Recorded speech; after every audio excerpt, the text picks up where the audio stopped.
Getty Nicolas Maduro hails his election victory. The poll has been declared a sham by the United States, which is now threatening sanctions against the South American nation's oil industry. The 55-year-old successor to former President Hugo Chavez claimed his win was a victory against imperialism. Thousands of his supporters, many sporting red rays, celebrated outside the Miraflores presidential palace as the results came in. Mr. Maduro told them, "The revolution is here to stay," and vowed to prioritize economic recovery after 5 years of recession. Getty opponent Henri Falcon said the election lacked legitimacy. Venezuela's vital oil sector is struggling in the face of falling output, a brain drain and creaking infrastructure, and its problems will be compounded should the U.S. follow through with its sanctions threat. U.S. Republican Senator Marco Rubio, a strident critic of Mr. Maduro, urged isolation of his government and said he supported all policy options to return Venezuela to democracy.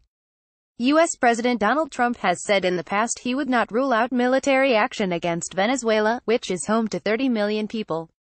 Chile's President Sebastián Piñera said after the results of the vote were announced, Venezuela's elections do not meet minimum standards of true democracy. Getty Maduro's critics have accused him of buying votes. Like most major democratic nations, Chile does not recognize these elections. Panama's government followed suit, although fellow socialist republics Cuba and El Salvador sent congratulations. Venezuela's other main political parties boycotted the vote. The election board, which is run by Maduro loyalists, said Mr. Maduro took 5.8 million votes, versus 1.8 million for his chief challenger Henri Falcon, a former governor who broke with the boycott to stand. Turnout at the election was 46%, it said, way down from the 80% at the last presidential vote in 2013. Mr. Maduro also fell well short of the 10 million votes he said he wanted to win throughout the campaign.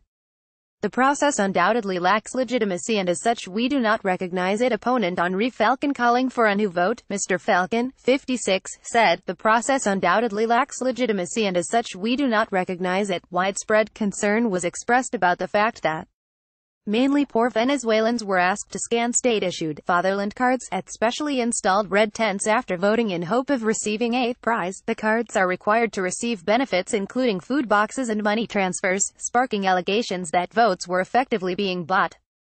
Venezuela's economy is on the ropes, with the Bolivar currency is down 99% over the past year and inflation running at an annual 14,000%, according to the National Assembly. In addition, multiple creditors are considering accelerating claims on unpaid foreign debt, while oil major ConocoPhillips has been taking aggressive action to seize state oil company PDVSA's assets over a 2007 nationalization.